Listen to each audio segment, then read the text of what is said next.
In the past, Lake Tahoe has been the scene of one of America's most bitter environmental battles. Environmentalists versus developers, Republicans versus Democrats, residents versus the This tourists. lake has declined from 105 feet of clarity to 70 feet of clarity in the last 25 Since or it 30 takes years. 700 years to replenish, everything that goes into the lake today is there permanently. My children are able to enjoy the lake's beauty. They'll be seeing green and murky waters instead of blue. Really, there's a window of time in which a lot of things have to The happen. window of opportunity, as we learned yesterday, This place is about 10 is years. amazing. It's a national treasure that must be protected and preserved.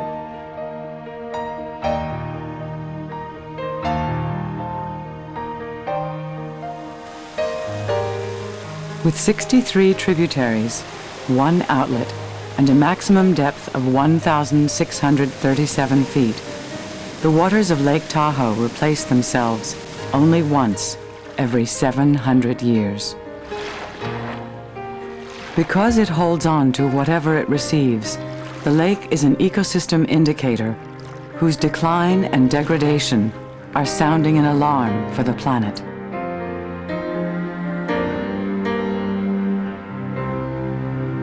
We really have about a 10-year window of opportunity to turn things around at Lake Tahoe. The lake is deteriorating at such a measurable rate, losing a third of the transparency in the last 40 years, and even beginning to see a decline in oxygen in the deep waters of the lake, that if we don't work really hard and very effectively during the next decade, I think it's going to be too late to really save Tahoe as we know it today.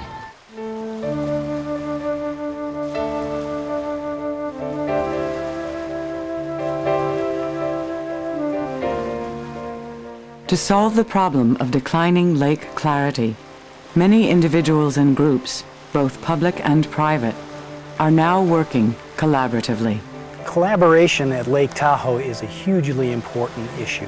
We have state and federal agencies that are working together to solve the problems of the lake.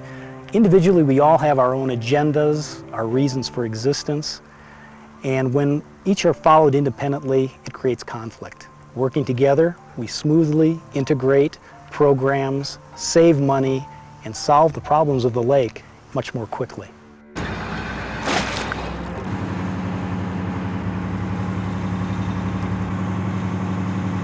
Virtually everyone at Tahoe is working toward the same goal of improving the lake's diminishing clarity. Since 1968, researchers at the University of California, Davis have charted annual algae growth and its dramatic impact upon water clarity. Water clarity is measured by lowering a lead-weighted plate, known as a Secchi disc, into the lake. The depth at which the disc is no longer visible is then recorded and compared to previous observations. Long-term UC Davis research has provided more reliable data than any short-term study could ever achieve. The renowned clarity of Tahoe's water has been rapidly diminishing since the 1950s.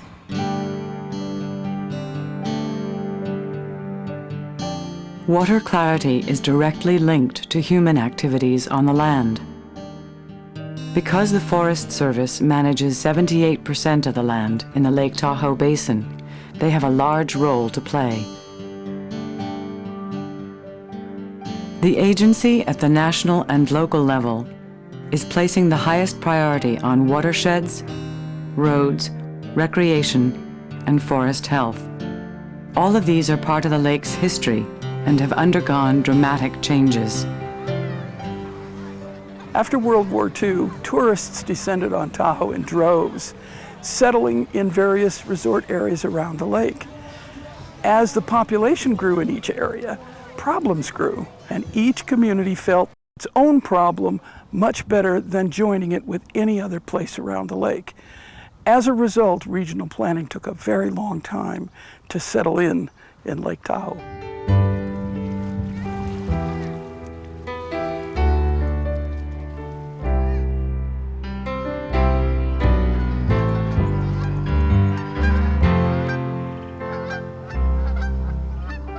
As vacationers and new residents flocked to the area, Up to 75% of the lake's wetlands have been lost to development. In the 1950s, this area was considered worthless, useless marsh. Nothing could be done with it, nothing could be built on it. It was acquired by a company which built canals, lined them, dredged them out, lined them with imported rock, and built houses on them, sold lots. As you can see, it's completely built up at this point. What happened within the next 10, 15 years was that people began to realize that the marsh was not all that worthless. It was a filtering system for silt, nutrients, things that did not go into the lake because they were filtered by this marsh. And what this development did was to take away that filtration system and add to what is called the greening of the lake.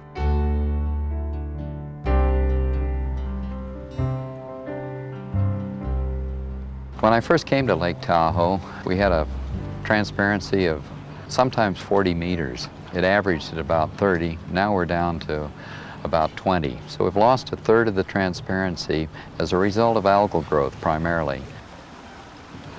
The lake in this 40-year period has changed dramatically. It's more now like a Midwestern lake. It's phosphorus limited. In other words, we're now getting algal growth in direct proportion to the phosphorus that's coming into the lake. Researchers have been working for years to identify the sources and impacts of phosphorus. Our understanding of where the phosphorus is coming from has changed. We used to think it came mainly from eroded soils. Now we believe it comes from at least 3 primary sources. Air deposition from old wood stoves and fireplaces, fine sediments generated mainly from road surfaces, which has 2 effects. One, it brings phosphorus, and the other is the very fine flour-like material stays in suspension and clouds the water. Third is from fertilizers. We import nearly 45 metric tons of phosphorus into this basin each year.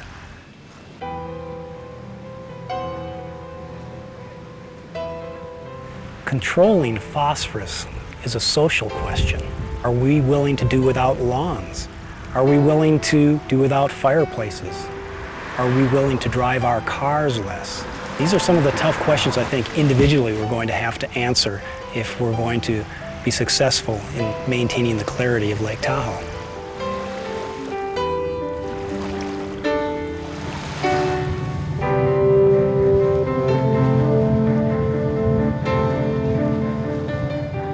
While it can't control lake pollutants from private sources, the Forest Service has been working steadily to improve the large watershed area that it does manage. What people don't understand is that what happens in the land, in the forests, and the meadows, and the upper watershed is also very important in influencing water quality and clarity in the lake. And what I mean by that, for example, is when we build a road, a house, cut trees, or if there was a catastrophic wildfire, it puts materials into the streams or into the air that can also go into the lake. The problem of erosion is being tackled in a variety of ways. The Forest Service plans to obliterate or improve every portion of the 418-mile forest road network, which has been a significant source of lake sediment. When we first move into an area, people get concerned about the disturbance that's happening with road decommissioning. What was yesterday a road is today gone. When we have a chance to explain to people what's going on, they're generally pretty accepting. This won't be a road. It won't even look like a road in 2 years. It'll look like the natural topography. So when they hear that it's primarily benefiting water quality and wildlife, they're generally quite accepting. The Forest Service is doing what we feel we need to do, which is reduce sediments originating from our road system, which the Forest Service never built. We inherited these roads. They were built by timber companies. They were intended for subdivisions, logging, not built to Forest Service standards. So we're dealing with that legacy of road building that occurred in the 50s and 60s.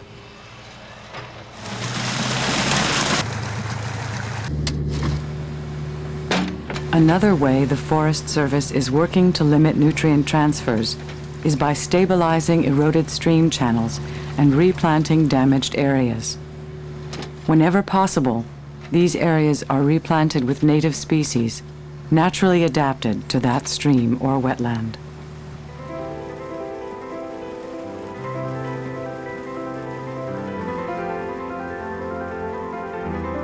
The U.S. Geological Survey, using state-of-the-art technology, has now mapped the bottom of Lake Tahoe. These data are being used by scientists and researchers to more accurately measure the volume of and the sedimentation into the lake. Sediment comes from many sources, but most comes from urban lands. The state and federal government purchase of environmentally sensitive urban lots helps to ease development pressure in the basin.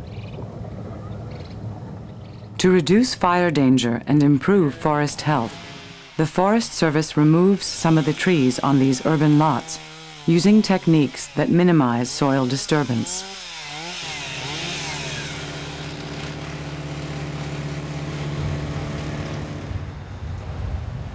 Another concern? Air pollution from automotive exhaust. One of the most significant impacts on the Lake Tahoe Basin is the automobile. Here at Lake Tahoe, we've been trying to protect the air quality, and we haven't done a very good job in the past. The alliance of the businesses here in the community decided to come together and provide a coordinated transit system that coordinates the movements of all vehicles here in the Tahoe Basin that provide public and private transportation. It's a cooperative effort between the business community and the federal government. Fire also plays a large role in erosion. Unbridled logging during the Comstock Lode mining era in the late 19th century has resulted today in dense second-growth forests, exceptionally vulnerable to wildfire.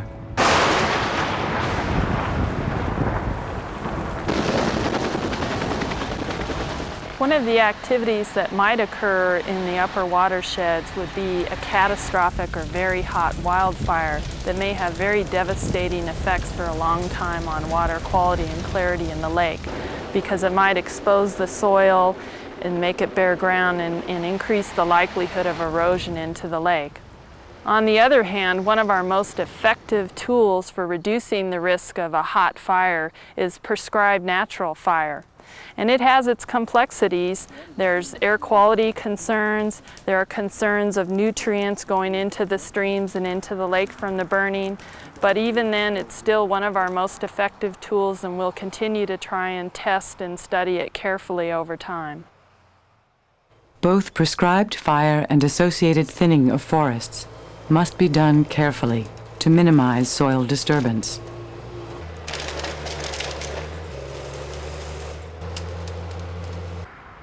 Ironically, many years of fire suppression efforts in these dense, unhealthy stands have further heightened the fire threat, increasing the need for more burning and thinning of dead or diseased trees and underbrush.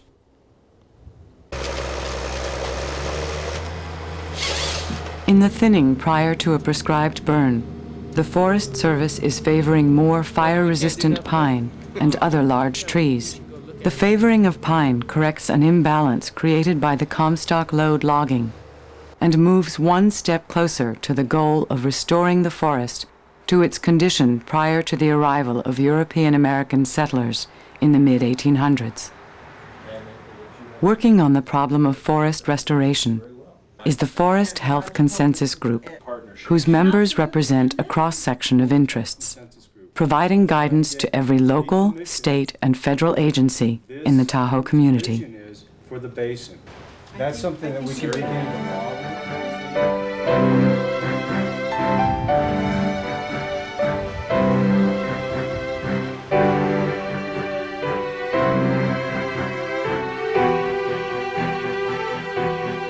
The lessons learned at Tahoe have global implications. At Siberia's Lake Baikal, which is the largest and most biologically diverse freshwater lake in the world, scientists are studying the effects of factories, pulp mills, and upstream urban areas upon the aquatic environment.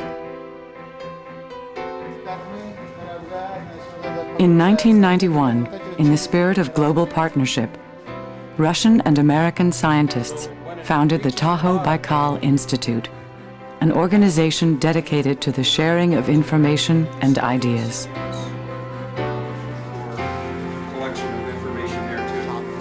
Each summer, the Institute hosts Russian and American students who work with researchers studying both lakes. The international prominence of Lake Tahoe prompted the Clinton administration to convene a presidential forum in July of 1997. This resulted in an executive order that marked a turning point in the efforts to save the lake. When the President and Vice President visited Lake Tahoe in 1997, it underscored the national importance of this unique resource. And I think we all agree that the priority at Lake Tahoe is getting clarity back to the lake, making sure that we have blue waters into the next century. But in fact, to save Lake Tahoe, we're going to have to save the whole ecosystem. We're going to have to clean the air. We're going to have to control erosion. We're going to have to bring back health to the forests, and we're going to have to take care of the plant and animal species that reside there. In many ways, Lake Tahoe is an exemplar of the modern conservation challenge. A deep investment in restoration, long-term commitment to management, and an additional commitment to softening our footprint on the landscape here. The Walk Softly values of the lake's original inhabitants, the Washos, were another key element of the presidential forum. Since the forced departure of the Washos, we've never been able to lose sight of the dream of our eventual return home to this magnificent place where we literally came to being. So Lake Tahoe is very central to Washoe existence, and we believe that the reintroduction of a Washoe presence is essential to the basin. Well, actually, this is where the Washoe people originated from. A lot of our stories and our myths and all of that originated right here at the lake. The call for a Washoe Cultural Center on the banks of Lake Tahoe's Taylor Creek is just one of the results of the presidential forum. The Cultural Center will help all people to appreciate the Washoe's respect for the land. Our main purpose is to teach them the language. Because our land and our language and our culture is all tied together. And hopefully we can get that message across to these young kids here. Maybe someday they can pass it on to their children.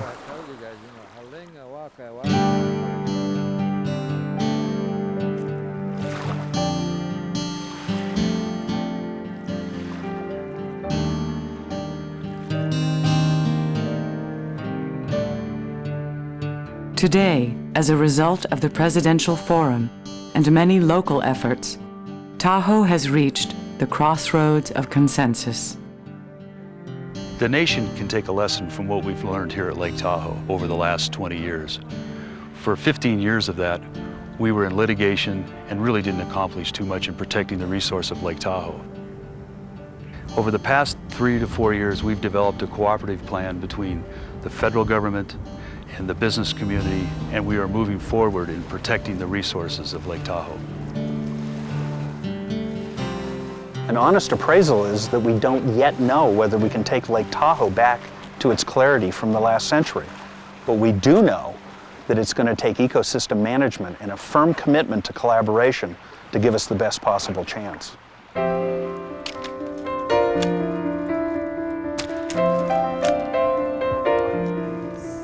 Every portion of this community wants a clear lake.